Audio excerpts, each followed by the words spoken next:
My father, wisest man I ever met in my life, left school in the 3rd grade to help out on the family farm, but just because he left school doesn't mean his education stopped.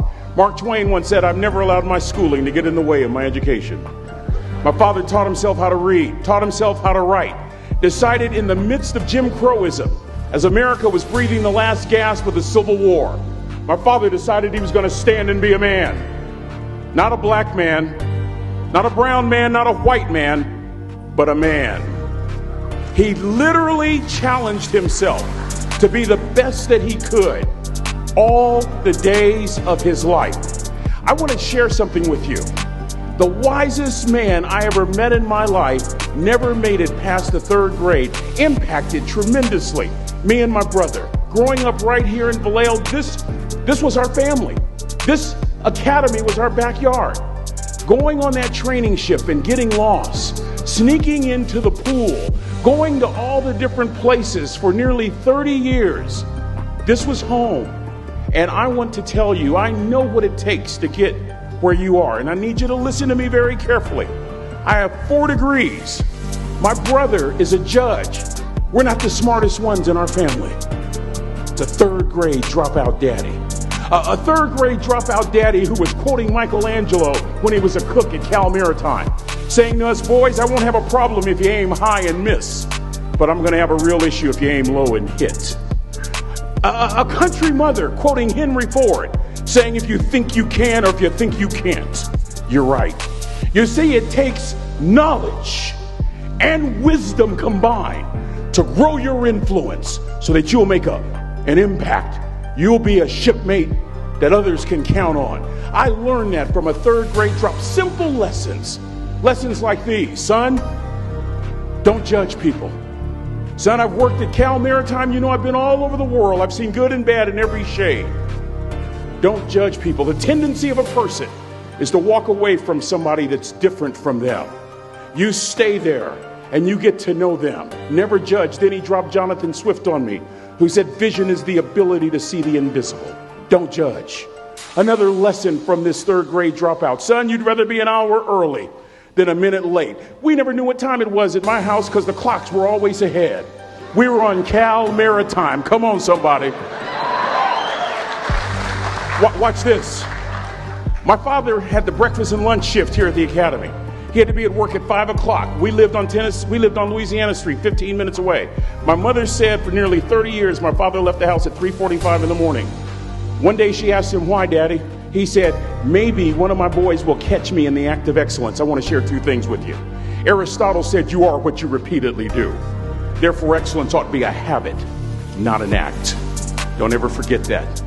The other thing I want to share with you is Harvard Business Review, September 2004. The article is titled Deep Smarts. Here's the thesis. Lecturing, what our universities are based upon, is the worst kind of teaching method, usually. Present company excluded. That if you want to get the intended message across, model the behavior. My daddy, a 3rd grade dropout, a cook, was modeling excellence for his boys, combining academic knowledge and old school wisdom. That's what makes an impact. An impact as you go all over the world. You're not interested in making a nice impression. You want to make an impact. Lesson number 3, be kind to people. He always told us kind deeds are never lost. I get to do a lot of NFL chapels. You see some amazing things with those National Football League players. You see guys that can bench press 200, 300 pounds 20 times. You see folks that are huge, that can run like a deer. You see folks from a flat-footed position jump 40 inches, 40-inch vertical leap. I even saw a white guy do it once. But the point...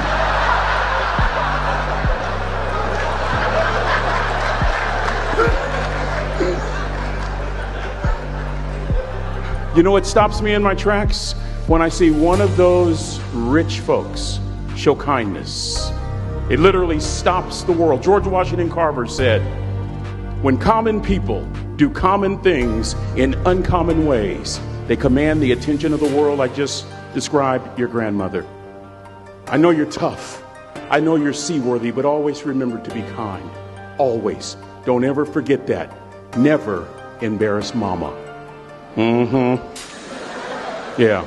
If mama ain't happy, Ain't nobody happy. If daddy ain't happy, don't nobody care. But you know, I'm trying to tell you. Next lesson. Lesson from a cook over there in the galley. Son, make sure your servant's towel is bigger than your ego. I want to remind you, cadets, of something as you graduate. Ego is the anesthesia that deadens the pain of stupidity. Y'all might have a relative in mind you want to send that to. Let me say it again. Ego is the anesthesia that deadens the pain of stupidity. Pride is the burden of a foolish person. You'll never be a great shipmate. You'll never be a great executive. You'll never be a great teammate if it's all about you. You'll never be a great supervisor or council person if it's all about you. You'll never be a great staff member if it's all about you. Rather, make sure that servant's towel is always big. On President Cropper's bookshelf, in his bookshelf, he has every book from Plato's Republic to Lessons in Leadership by Coach Wooden. John Wooden coached basketball at UCLA for a living, but his calling was to impact people. And with all those national championships, guess what he was found doing in the middle of the week? Going into the cupboard, grabbing a broom, and sweeping his own gym floor. You want to make an impact? Find your broom. Every day of your life, you find your broom. You grow your influence that way. That way you're attracting people so that you can impact them. Final lesson. Son, if you're going to do a job, do it right. I don't have to tell you all that, Cal Maritime, and I know grammatically that's not correct. It ought to be do it well, but I like that old school ghetto kind of do it the right way. I'm thinking about a little boy in Los Angeles. All he wants to do is play Little League baseball. His mother can't even afford to buy him a glove. And he eventually plays Little League, and he's really good. And he's so good he gets a scholarship to Cal Poly San Luis Obispo. And he's so good he gets drafted by the San Diego Padres. And he's so good he helps the St. Louis Cardinals win a World Series. 12 years ago, when Ozzie Smith walked into the Hall of Fame, he said during his induction speech, and in part I quote word for word, he said, I've always been told how average I can be. Always been criticized about being average. But I want to tell you something. I stand here before you, before all of these people, not listening to those words, but telling myself every single day to shoot for the stars, to be the best that I can be. Good enough isn't good enough if it can be better. And better isn't good enough if it can be best.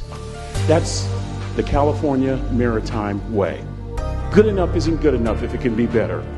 Better isn't good enough if it can be best. Let me close with a very personal story that I think will bring all this into focus. Wisdom will come to you in the unlikeliest of sources, a lot of times through failure.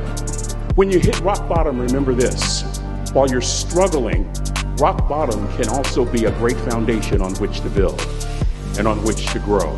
I'm not worried that you'll be successful. I'm worried that you won't fail from time to time. Person that gets up off the canvas and keeps growing, that's the person that will continue to grow their influence.